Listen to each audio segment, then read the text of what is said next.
মুস্তাফিজকে নিয়ে বাংলাদেশ ক্রিকেট বোর্ডের ভাবনা ঠিক নেই। বাংলাদেশ ক্রিকেটের রীতিটা ঠিক করতে হবে। বাংলাদেশের ক্রিকেটের পরিচালক যা বলছে আশা করি তা মিথ্যা হবে।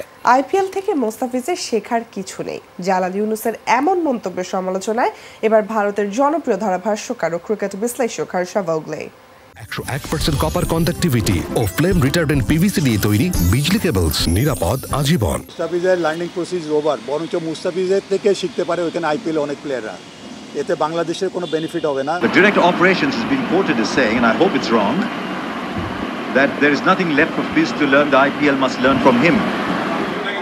শেখার কোনো বয়স নেই, শেখার কোনো শেষ নেই। ডাক্তার, ইঞ্জিনিয়ার হোক কিংবা ক্রিকেটার, সকল পেশার ক্ষেত্রেই সফলতার এই বাণী উচ্চারিত হয়ে আসছে যুগ যুগ ধরে।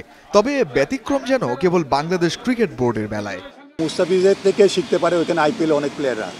এতে বাংলাদেশের কোনো বেনিফিট হবে না। এটা মুস্তাফিজের কাছে থেকে অন্যদের বেনিফিট হবে। আর খালি নট অনলি যে ওইখানে আইপিএল খেলাটা তারা মনে হয় আপনাদের কাছে 4 ওভারের খেলা, কিন্তু এটা জানেন কত ধকল নিতে হয়। রাত্রের বেলাও কিন্তু তাদের ট্রাভেল করতে হয়। খেলা শেষে গিয়ে রাত 1টার সময় এয়ারপোর্টে ঘুমিয়ে থেকে তাদের ট্রাভেল করতে হয়। অনেক কষ্ট। ক্রিকেট অপারেশনস চেয়ারম্যান জালাল ইউনুসের এমন মন্তব্যের পর দেশের সাধারণ ক্রিকেট ভক্ত থেকে শুরু করে দেশসেরা কোচ মোহাম্মদ সালাউদ্দিন সমালোচনা করেছিলেন সবাই। সাকিব তামিমদের গুরু তো বলেই দিয়েছিলেন এটা সেরা জোকস।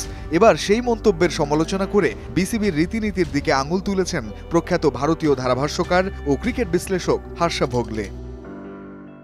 বাংলাদেশের ক্রিকেট পরিচালক যা বলেছে আশা করি তা মিথ্যা হবে, কারণ সে বলেছে আইপিএল থেকে মুস্তাফিজের শেখার কিছুই নেই। তখনই প্রশ্নটা উঠছে, কোথায় তাহলে তার জন্য ভালো?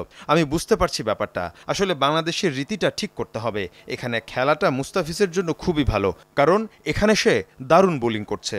আইপিএলের জন্য মোস্তাফিজুর রহমানকে শুরুতে 30 এপ্রিল পর্যন্ত অনাপত্তিপত্র দিয়েছিল বাংলাদেশ ক্রিকেট বোর্ড। এরপর ফিজের ছুটি একদিন বাড়িয়ে 1 মে পর্যন্ত করেছে বিসিবি। সেদিন চেন্নাইয়ের ম্যাচ রয়েছে পাঞ্জাবের বিপক্ষে। সব ঠিক থাকলে সেই ম্যাচ খেলে পরদিন 2 মে বাংলাদেশে ফিরবেন মোস্তাফিজ।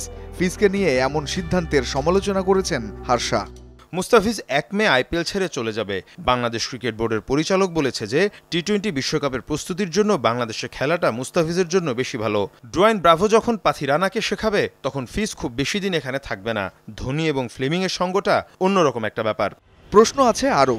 যখন জাতীয় দলের অজুহাতে ফিজকে ফেরানো হচ্ছে আইপিএল থেকে, সেখানে ভিন্ন ছবি সাকিব আল হাসানের বেলায়। যুক্তরাষ্ট্র থেকে ফিরে তাকে জাতীয় দলে না খেলার অনুমতি দেওয়া হচ্ছে ঢাকা প্রিমিয়ার লিগে, অথচ জিম্বাবুয়ে সিরিজ হবে টি-20 ফরম্যাটে। এমন দ্বিমুখী আচরণ অবশ্য এবারই প্রথম নয়, কিন্তু কেন, কী কারণে এমনটা, সেই উত্তর দেওয়ারও কেউ নেই।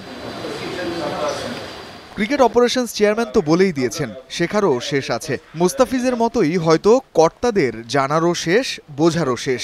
কিন্তু ক্রিকেট বিশ্বে হর্ষা ভোগলের মতোই এমন মন্তব্যের সমালোচনা হচ্ছে। সবচেয়ে বড় কথা, এদেশের ক্রিকেট সিস্টেম নিয়েই গড়ে উঠছে একটা নেতিবাচক ধারণা, নেগেটিভ ব্র্যান্ডিং। রঞ্জন শান্ত, যমুনা স্পোর্টস।